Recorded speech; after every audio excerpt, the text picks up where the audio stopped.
नमस्कार, मैं संदीप ग्रोवर और मनीनान के खास वीकली शो कंपनी नामा में आपका बहुत बहुत स्वागत है। कंपनी नामा में हम आपको कॉर्पोरेट्स और स्टार्टअप से जुड़ी पूरे कारोबारी हफ्ते की बड़ी खबरों के साथ साथ विवादों वाली खबरों के बारे में भी अपडेट देते हैं। तो शुरुआत करते हैं आज के एपिसोड की और सबसे पहले बात करते हैं कॉर्पोरेट से जुड़ी बड़ी खबरों की और पहली खबर का रुख कर लेते हैं। मिनिस्ट्री ऑफ कॉर्पोरेट अफेयर्स यानी एमसीए ने सरकारी shipping company shipping corporation of India की डीमर्जर प्रक्रिया से जुड़ी सुनवाई पूरी कर ली है। एपिसोड नंबर 53 में हमने आपको बताया था कि एमसीए से डीमर्जर प्रक्रिया के लिए मंजूरी लेने के लिए 29 दिसंबर को फाइनल सुनवाई होने वाली है। दरअसल एससीआई को सरकार ने स्ट्रेटेजिक विनिवेश की प्रक्रिया के लिए शॉर्टलिस्ट किया था। इसी के तहत 10 नवंबर 2021 को एससीआई ने shipping corporation of India land and assets limited यानी एससीआई एलएएल नाम की सब्सिडरी का गठन किया था। कंपनी के नॉन कोर एसेट्स के डीमर्जर की मंशा से नई सब्सिडरी बनाई गई थी। माना जा रहा है कि केंद्र सरकार अपनी करीब 64% हिस्सा बिक्री के जरिए शिपिंग कॉर्पोरेशन ऑफ इंडिया की निजीकरण की प्रक्रिया के लिए अगले हफ्ते से रोड शो की शुरुआत कर सकती है। डीमर्जर प्रक्रिया के जरिए एससीआई एलएएल को 1000 करोड़ रुपए के कैश ट्रांसफर पर यूनियंस और मैनेजमेंट के कुछ अधिकारियों की ओर से विरोध के बावजूद विनिवेश विभाग ने निजीकरण की प्रक्रिया शुरू करने का फैसला लिया है, क्योंकि डीमर्जर के बाद बनी कंपनी की लिस्टिंग के बाद ही फाइनेंशियल बिड्स मंगवाई जाएंगी। 3 जनवरी को खबर आने के बाद एससीआई का शेयर 3.25% की मजबूती के साथ बंद हुआ था। दूसरी खबर, एफएमसीजी कंपनी डाबर ने बादशाह मसाला में 51% हिस्सेदारी खरीदने की प्रक्रिया पूरी कर ली है। ये डील पूरी होने से डाबर की भारत के 25,000 करोड़ रुपए से ज्यादा के ब्रांडेड मसालों और सीजनिंग मार्केट में एंट्री हो गई है। एपिसोड नंबर 45 में हमने आपको इस सौदे के बारे में जानकारी दी थी और बताया था कि यह सौदा मौजूदा वित्त वर्ष में ही पूरा होने का अनुमान है। डील की शर्तों के मुताबिक बादशाह मसाला की बाकी बची 49% हिस्सेदारी 5 साल के बाद खरीदी जाएगी। 3 जनवरी को जब यह खबर आई तो डाबर का शेयर मामूली गिरावट के साथ बंद हुआ था।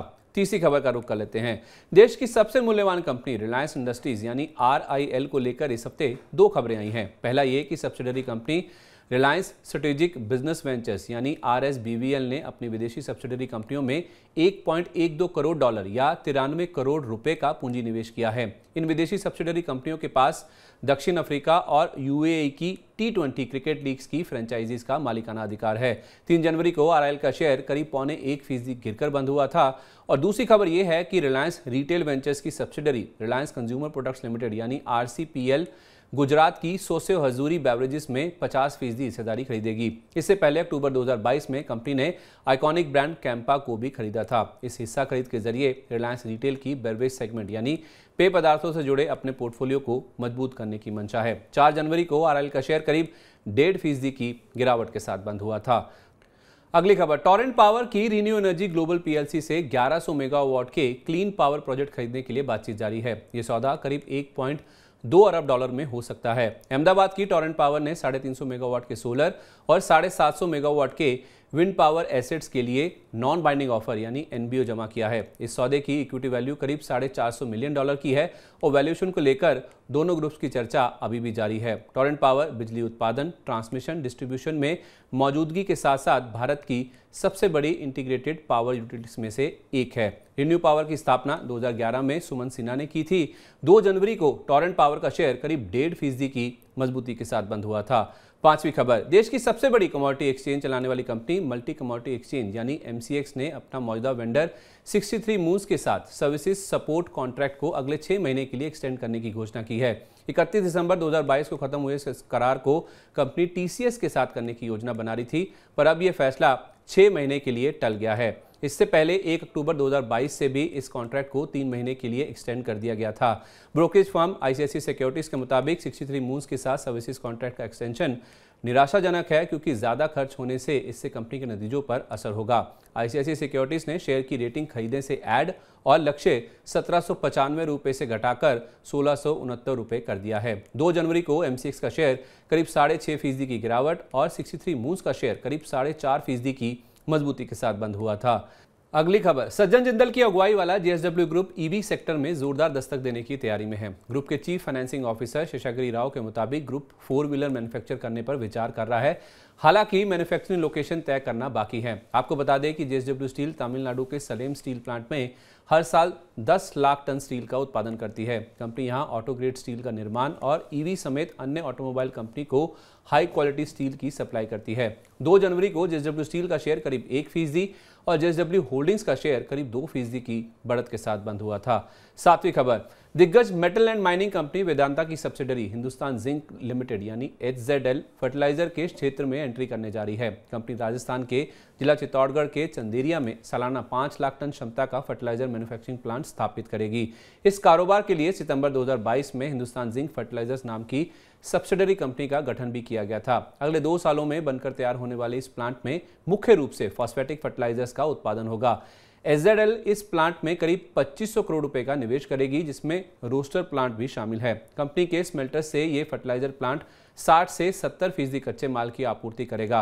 वहीं राजस्थान से रॉक फॉस्फेट लेने की योजना भी है। बाकी का रॉ मटेरियल इंपोर्ट किया जाएगा। ये प्लांट राजस्थान और उसके आसपास के किसानों को मिट्टी के पोषक तत्वों की आपूर्ति करेगा। आपको बता दें, HZL पर्याप्त मात्रा में सल्फ्यूरिक एसिड का भी उत्पादन करती है, जो डाउनस्ट्रीम फर्टिलाइजर यूनिट के लिए एक प्रमुख कच्चा माल है। इस प्लांट के तैयार होने के बाद DAP के आयात को कम करने में मदद मिलेगी। 2 जनवरी को हिंदुस्तान जिंक का शेयर 1% से ज्यादा की मजबूती के साथ बंद हुआ था। 8वीं खबर, auto ancillary company Bharat forge ने इंडोशेल मोल्ड लिमिटेड यानी ISML के साथ बिजनेस ट्रांसफर करार किया है। यह करार ISML की इरोड के सिपकॉट में स्थित SEZ के अधिग्रहण के लिए किया गया है। भारत फोर्ज की subsidiary company JS autocast foundry India के जरिए यह सौदा किया जाएगा, पर दोनों कंपनियों ने इस सौदे की रकम का खुलासा नहीं किया है। 42,000 MTPA वाली इस SEZ यूनिट से दिग्गज ऑटो कंपनियों को कास्टिंग्स की सप्लाई होती है और ये यूनिट JS ऑटो की तीसरी इकाई की तरह काम करेगी। डील पूरी होने के बाद JS ऑटो की क्षमता बढ़कर 1,42,000 MTPA हो जाएगी। यही नहीं, इससे JS ऑटो की कास्टिंग सेक्टर में मौजूदगी के साथ साथ क्षमता में भी विस्तार होगा। 2 जनवरी को भारत फोर्ज का शेयर करीब 2% की बढ़त के साथ बंद हुआ था। तो ये थी बीते कारोबारी हफ्ते की कॉर्पोरेट जगत से जुड़ी बड़ी सुर्खियां। लेकिन अब रुक करते हैं कॉर्पोरेट जगत की ऐसी खबरों का जिनमें कोई ना कोई विवाद जुड़ा हुआ है ऑन द रडार के जरिए। और पहली खबर का रुख करते हैं। पहली खबर, अनिल अंबानी ग्रुप की कंपनी रिलायंस कैपिटल की दिवालिया कानून के जरिए होने वाली रेजोल्यूशन प्रक्रिया ने पेचीदा मोड़ ले लिया है। नेशनल कंपनी लॉ ट्रिब्यूनल यानी NCLT ने टॉरेंट ग्रुप को अंतरिम राहत देते हुए रिलायंस कैपिटल की कर्ज रेजोल्यूशन प्रक्रिया पर रोक लगा दी है। NCLT ने आरकैप के कमेटी ऑफ क्रेडिटर्स यानी COC को अगली सुनवाई तक रिवाइज बोली पर विचार न करने के साथ साथ एडमिनिस्ट्रेटर को टॉरेंट ग्रुप की अर्जी पर जवाब देने के लिए भी कहा है। दरअसल नीलामी की प्रक्रिया में 8,640 करोड़ रुपए की सबसे ऊंची बोली लगाने वाले टॉरेंट ग्रुप ने हिंदुजा ग्रुप की रिवाइज बोली के खिलाफ NCLT में अर्जी दाखिल की थी। इस मामले में अब अगली सुनवाई 12 जनवरी को होगी। NCLT ने रिलायंस कैपिटल की रेजोल्यूशन प्रक्रिया पूरी करने के लिए 31 जनवरी की डेडलाइन निर्धारित की है। पिछले एपिसोड में हमने आपको बताया था कि 21 दिसंबर को पूरी हुई नीलामी की प्रक्रिया के एक दिन बाद ही हिंदुजा ग्रुप ने रिलायंस कैपिटल के लिए अपनी बोली को बढ़ाकर 9,500 करोड़ रुपए कर दिया है। दूसरी खबर, छत्तीसगढ़ की पावर कंपनी SKS पावर को खरीदने के लिए मुकेश अंबानी और गौतम अडानी एक बार फिर से आमने सामने हैं। मुकेश अंबानी की रिलायंस इंडस्ट्रीज और अदानी ग्रुप ने SKS पावर को खरीदने के लिए बोलियां लगाई हैं। अडानी अंबानी समेत इस कंपनी को खरीदने के लिए कुल 7 बोलियां सामने आई हैं। इन कंपनियों में NTPC, Torrent Power, Jindal Power, Sharda Energy जैसे नाम शामिल हैं। आपको बता दें कि 600 मेगावाट की पावर यूनिट चलाने वाली SKS पावर पर बैंक ऑफ बड़ौदा और स्टेट बैंक ऑफ इंडिया का 1890 करोड़ रुपए का कर्ज बकाया है और फिलहाल SKS पावर के 2 प्लांट्स को सरकारी कंपनी NTPC फीस लेकर चला रही है। 3 जनवरी को NTPC का शेयर करीब 1/4% गिरकर बंद हुआ था। तीसरी खबर का रुख करते हैं। Online food delivery platform Zomato के को-फाउंडर और chief technology officer Gunjan Patidar ने सोमवार 2 जनवरी को अपने पद से इस्तीफा दे दिया है। गुंजन पाटीदार जोमैटो के शुरुआती कर्मचारियों में से एक थे और उन्होंने कंपनी के लिए कोर टेक सिस्टम का निर्माण किया है। कंपनी ने बताया कि पिछले 10 से अधिक सालों में उन्होंने कंपनी के टेक लीडरशिप को खड़ा किया था, जो तकनीकी कार्य को आगे बढ़ाने में सक्षम है। जोमैटो के निर्माण में उनका योगदान अमूल्य रहा है। हालांकि उनके इस्तीफा देने की वजह अभी तक सामने नहीं आई है। गौरतलब है कि 18 नवंबर 2022 को जोमैटो के को-फाउंडर रहे मोहित गुप्ता ने भी कंपनी को अलविदा कह दिया था, जिसकी जानकारी हमने आपको एपिसोड नंबर 49 में दी थी। आपको बता दें कि करीब 2 महीने के अंदर चौथे बड़े अधिकारी ने कंपनी का साथ छोड़ने का फैसला लिया है, जो कि काफी चिंताजनक है। 3 जनवरी को जोमैटो का शेयर करीब 2.5% की गिरावट के साथ बंद हुआ था। चौथी खबर का रुख करते हैं। दिवालिया प्रक्रिया से गुजर रही श्रेय ग्रुप की 2 कंपनियों को खरीदने के लिए NARCL यानी बैड बैंक ने सबसे ऊंची बोली लगाई है। 3,200 करोड़ रुपए की अपफ्रंट पेमेंट समेत NACL ने कुल 5,555 करोड़ रुपए की बोली जमा की है। ये बोली NARCL की पहली बोली के मुकाबले 1,000 करोड़ रुपए अधिक है। आपको बता दें कि इन दोनों कंपनियों को खरीदने की दौड़ में NARCL के बाद ऑथम इन्वेस्टमेंट दूसरे नंबर पर और वर्दे अरीना के कंसोर्टियम ने दूसरे राउंड के अंत में तीसरे पायदान पर पहुंचने की रिपोर्ट सामने आई है। पिछले एपिसोड में हमने आपको बताया था कि दोनों कंपनियों के लेंडर्स यानी कर्जदाताओं ने सफल बिडर को चुनने के लिए 3 जनवरी को चैलेंज ऑक्शन यानी नीलामी करवाने का फैसला लिया है, जो कि 5 राउंड्स में पूरी होगी। इस नीलामी के लिए लेंडर्स ने पहले राउंड के लिए 3000 करोड़ रुपए की अपफ्रंट पेमेंट की सीमा तय की थी। अगली खबर, Bengaluru K fintech unicorn crate ने अपने ऑफलाइन स्टोर से पेटीएम के मर्चेंट क्यूआर कोड्स अपने ब्रांडेड प्ले कार्ड से हटा दिए हैं। यह मुद्दा तब उठा जब क्रेड ने पेटीएम के क्यूआर कोड को अपने स्टैंडियों पर इन शब्दों के साथ इस्तेमाल करना शुरू किया कि यह क्यूआर क्रेड सदस्यों के लिए आंशिक है। इससे यह धारणा बनी कि क्यूआर कोड फिनटेक यूनिकॉर्न की ओर से जारी किए गए थे। पेटीएम, जो कि पेटीएम साउंडबॉक्स नाम के पॉइंट ऑफ सेल यानी पीओएस डिवाइस के साथ अपने ऑफलाइन नेटवर्क को बढ़ाने पर जोर दे रहा है, ने इसकी शिकायत national payment corporation of India यानी एनपीसीआई से की थी। इसके बाद एनपीसीआई ने क्रेड से पेटीएम के क्यूआर कोड्स इस्तेमाल करने से रोक लगा दी थी। बीते 5 दिन में पेटीएम के शेयर में 1.25% की बढ़ोतरी देखने को मिली है। छठी खबर का रुख कर लेते हैं।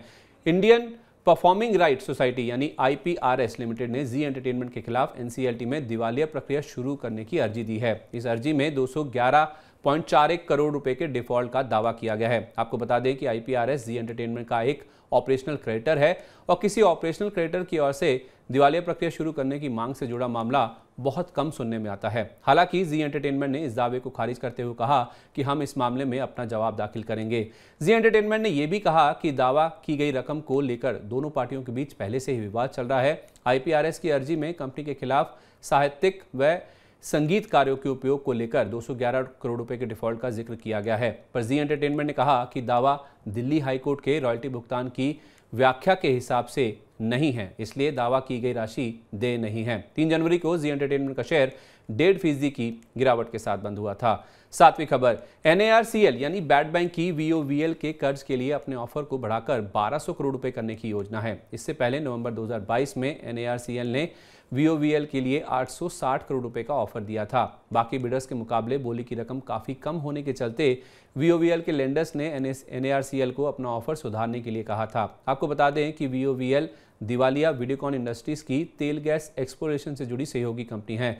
अगर लेंडर्स ने इस बोली को मंजूरी दी तो किसी एआरसी की ओर से यह सौदा एक सिंगल कंपनी के सबसे बड़े कर्ज का अधिग्रहण होगा। वीओवीएल के रेजोल्यूशन प्रोफेशनल यानी आरपी को क्रेडिटर्स से 30,640 करोड़ रुपए के दावे मिले हैं, यानी कि लेंडर्स की केवल 4% रकम की ही रिकवरी होगी। 2 जनवरी को वीओवीएल के कर्ज में सबसे ज्यादा हिस्सा रखने वाले बैंक एसबीआई के शेयर में करीब 1/4% की कमजोरी के साथ क्लोजिंग हुई थी। 8वीं खबर, national company law appellate tribunal यानी एनसीएलटी से गूगल को तगड़ा झटका लगा है। दरअसल एनसीएलटी ने सीसीआई की ओर से गूगल पर लगाए गए करीब 1337 करोड़ रुपए के जुर्माने पर अंतरिम राहत देने से इनकार कर दिया है।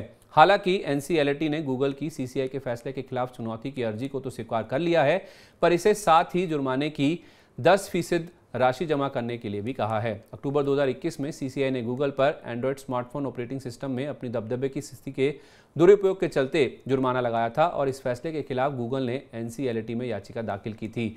याचिका पर सुनवाई करते हुए एनसीएलटी ने सीसीआई को नोटिस भी जारी किया है और 13 फरवरी को सुनवाई करने के लिए कहा है। 9वीं खबर, केंद्रीय जांच ब्यूरो यानी सीबीआई ने आईसीआईसीआई बैंक की ओर से वीडियोकॉन ग्रुप को दिए गए लोन की जांच का दायरा बढ़ा दिया है।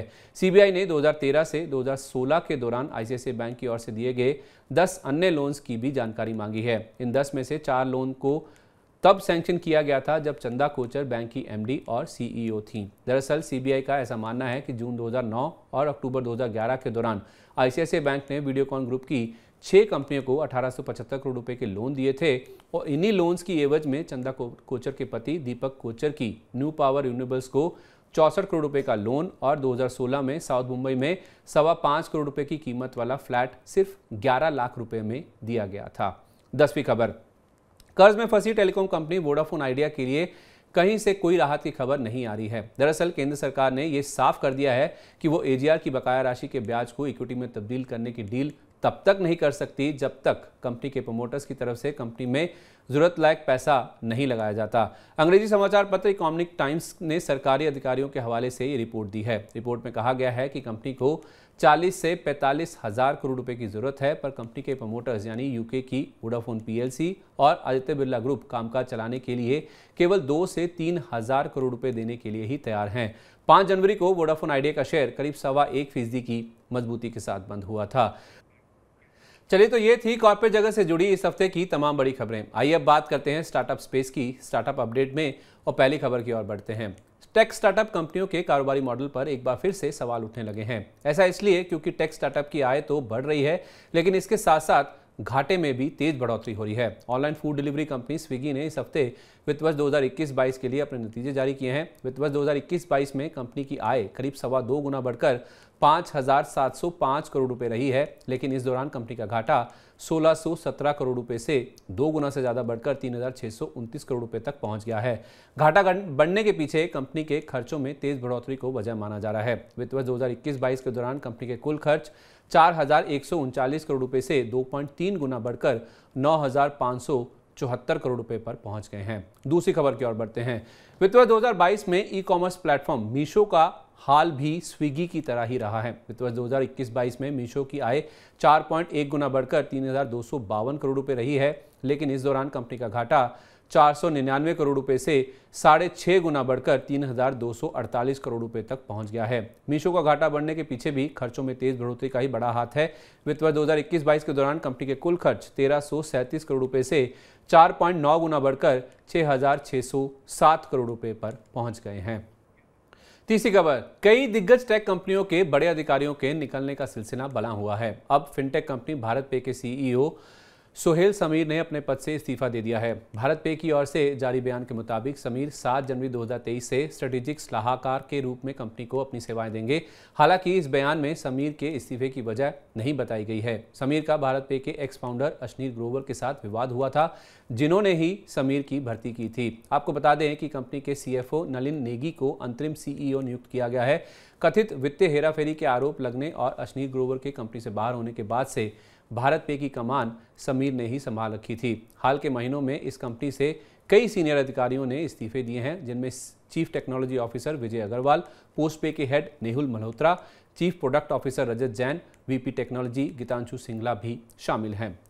चौथी खबर, इनक्रेड कैपिटल ने wealth technology startup Oro wealth के अधिग्रहण की घोषणा की है। ये सौदा कैश के जरिए हुआ है, पर इसकी रकम का खुलासा नहीं किया गया है। आपको बता दें कि ओरो वेल्थ के 1100 करोड़ रुपए के एसेट्स अंडर मैनेजमेंट यानी AUM हैं, जो कि इनक्रेड कैपिटल के नए wealth take platform InCred money का हिस्सा बन जाएंगे। इनक्रेड ग्रुप के 2 बिजनेस वर्टिकल्स हैं, इनक्रेड फाइनेंस के नाम से NBFC कंपनी और इनक्रेड कैपिटल के नाम से इंस्टीट्यूशनल वेल्थ मैनेजमेंट प्लेटफॉर्म। और इस अधिग्रहण के जरिए इनक्रेड कैपिटल की रिटेल वेल्थ मैनेजमेंट कारोबार में एंट्री हो गई है। पांचवी खबर, ऑटोटेक फर्म कार देखो ग्रुप ने वित्त वर्ष 2022 में अपने घाटे को कम करने में सफलता हासिल की है। वित्त वर्ष 2021 में 341 करोड़ रुपए के मुकाबले वित्त वर्ष 2022 में ग्रुप का घाटा घटकर 246 करोड़ रुपए रह गया है। इस दौरान ग्रुप की आय 884 करोड़ रुपए से बढ़कर 1598 करोड़ रुपए हो गई है। अपने प्लेटफॉर्म पर कार्स और बाइक्स की खरीद बिक्री के साथ साथ कारों की फाइनेंसिंग और इंश्योरेंस ब्रोकिंग से जुड़ी सुविधा देने वाले कार देखो ग्रुप ने वित्त वर्ष 2022 में सभी बिजनेस सेगमेंट्स में मजबूत ग्रोथ दर्ज की है। कार देखो ग्रुप के को फाउंडर और सीईओ अमित जैन के मुताबिक ग्रुप की वित्त वर्ष 2024 तक मुनाफे में आने की योजना है। अगली खबर, ट्रैवल टेक फर्म ओयो की पेरेंट कंपनी ओरेवल स्टेज लिमिटेड के आईपीओ में देरी हो सकती है। दरअसल मार्केट रेगुलेटर सेबी ने इस कंपनी की आईपीओ की अर्जी को वापस लौटा दिया है, जो करीब 1.5 साल पहले सितंबर 2021 में दाखिल की गई थी। सेबी ने नए अपडेट्स के साथ आईपीओ से जुड़े दस्तावेज दोबारा जमा करने के लिए कहा है। इससे पहले 2022 में भी सेबी ने ओयो को अपडेटेड फाइनेंशियल दाखिल करने की मंजूरी दी थी, पर इस बार किन नए अपडेट्स की मांग की गई है उसका खुलासा नहीं किया गया है। आपको बता दें कि ओयो की आईपीओ के जरिए 8,430 करोड़ रुपए जुटाने की योजना है। इस इश्यू के जरिए 7,000 करोड़ रुपए के नए शेयर जारी होंगे और ऑफर फॉर सेल यानी OFS के जरिए 1,430 करोड़ रुपए के शेयर बेचे जाएंगे। सातवीं खबर, रीजनल OTT स्टार्टअप स्टेज ने ताज़ा फंडिंग राउंड में 40 करोड़ रुपए की रकम जुटाई है। इस फंडिंग राउंड का नेतृत्व ब्लूम वेंचर्स ने किया। स्टेज के को फाउंडर विनय सिंगल के मुताबिक ताज़ा फंडिंग राउंड से मिली रकम का इस्तेमाल राजस्थान और हरियाणा में कारोबार बढ़ाने पर होगा। साथ ही इस रकम से और ज्यादा ओरिजिनल कंटेंट बनाने पर भी कंपनी का जोर रहेगा। आठवीं खबर, लेंडिंग और डिस्ट्रीब्यूशन प्लेटफॉर्म चलाने वाले स्टार्टअप सर्वग्राम ने सीरीज C फंडिंग राउंड के जरिए $3.5 करोड़ की पूंजी हासिल की है। इस फंडिंग राउंड में एलेवर इक्विटी, एलिवेशन कैपिटल, टेमेसेक और टीवीएस कैपिटल फंड्स ने हिस्सा लिया था। ताज़ा फंडिंग राउंड से मिली रकम से सर्वग्राम की वित्त वर्ष 2024 तक 75 नए आउटलेट्स खोलने की योजना है। 9वीं खबर का रुख कर लेते हैं। दुनिया की सबसे वैल्यूएबल एडटेक स्टार्टअप बायजूस के फाउंडर और सीईओ बायजू रविंद्रन की पूंजी जुटाने के लिए बातचीत जारी होने की रिपोर्ट सामने आई है। इस पूंजी के जरिए रविंद्रन की कंपनी में हिस्सा बढ़ाकर 40% तक करने की योजना है। ब्लूमबर्ग की रिपोर्ट के मुताबिक रविंद्रन की अपने शेयरों को गिरवी रखकर पूंजी जुटाने की योजना है और इस रकम से 15% हिस्सा खरीदा जाएगा। फिलहाल रविंद्रन का कंपनी में करीब 25% हिस्सा है। आपको बता दें कि रविंद्रन ने $80 करोड़ के स्ट्रेटेजिक फंडिंग राउंड में हिस्सा लेकर पिछले साल भी कंपनी में अपना हिस्सा बढ़ाया था। 10वीं खबर की ओर बढ़ते हैं। B2B एडटेक कंपनी यूओलो ने बेंगलुरु की कोड लर्निंग प्लेटफॉर्म टेकी के अधिग्रहण की घोषणा की है।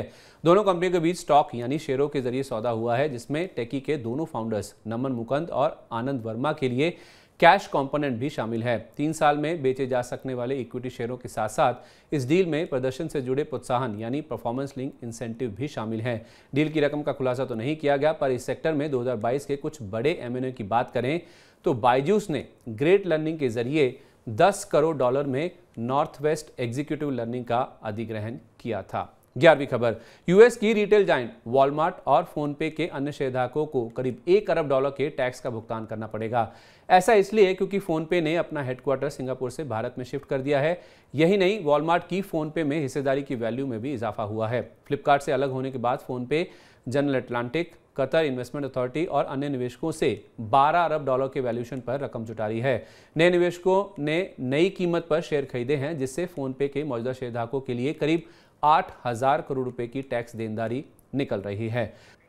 चलिए, तो ये था बीते कारोबारी हफ्ते का कॉर्पोरेट और स्टार्टअप जगत का पूरा अपडेट। उम्मीद है आपको कंपनीनामा का आज का एपिसोड पसंद आया होगा। आपको हमारा आज का ये शो कैसा लगा? अपना फीडबैक, अपनी राय और अपनी सलाह हमारे साथ नीचे कमेंट बॉक्स में जरूर शेयर करिए, क्योंकि उससे हमें बहुत कुछ सीखने को मिलता है। तो निवेश जगत और फाइनेंशियल प्लानिंग से जुड़ी ऐसी ही आपके काम की हर बड़ी खबर जानने के लिए मनी9 के मोबाइल ऐप को अभी डाउनलोड करें और करीब 2 लाख लोगों के परिवार का आप भी हिस्सा बन जाइए। तो मिलते हैं आपसे अगले हफ्ते नई खबरों के साथ। तब तक आप देख रहे हैं मनी9। नमस्कार।